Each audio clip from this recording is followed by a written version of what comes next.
निम्म्या महाराष्ट्राला red alert देण्यात आलाय, तर उर्वरित महाराष्ट्रात येलो आणि ऑरेंज अलर्ट देण्यात आलाय।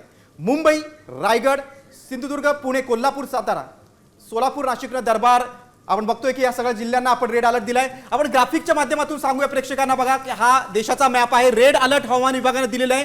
बघा म्हणजे भारताच्या पश्चिम किनारपट्टीवरचे जे काही राज्य आहे तिथे रेड अलर्ट आहे। जे महाराष्ट्र असेल, तिकडे गोवा असेल, इथं रेड अलर्ट आहे आणि इतर भागामध्ये येलो अलर्ट आहे। बघा हवामान विभागाने देशभरात पावसाचा अंदाज कुठे कुठे वर्तवला आहे। काही ठिकाणी रेड अलर्ट आहे, त्यामध्ये महाराष्ट्राचा समावेश आहे, गोव्याचा देखील समावेश आहे आणि इतर देशभरात मात्र काही भागांमध्ये येलो अलर्ट आहे।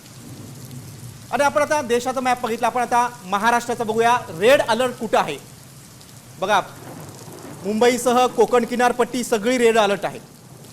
नंतर थोडासा पश्चिम किनारपट्टीचा भाग पण त्याला जोडला जातोय। बाकीचा विदर्भ, मराठवाडा हा जो भाग आहे हा सगळा येलो अलर्ट मध्ये येतोय।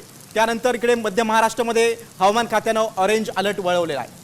आपण बघतोय हवामान खात्यानं पूर्ण राज्यभरात कुठल्या कुठल्या जिल्ह्यांमध्ये येलो अलर्ट, ऑरेंज अलर्ट आणि रेड अलर्ट आहे ते आपण पाहतो या मॅपच्या माध्यमातून।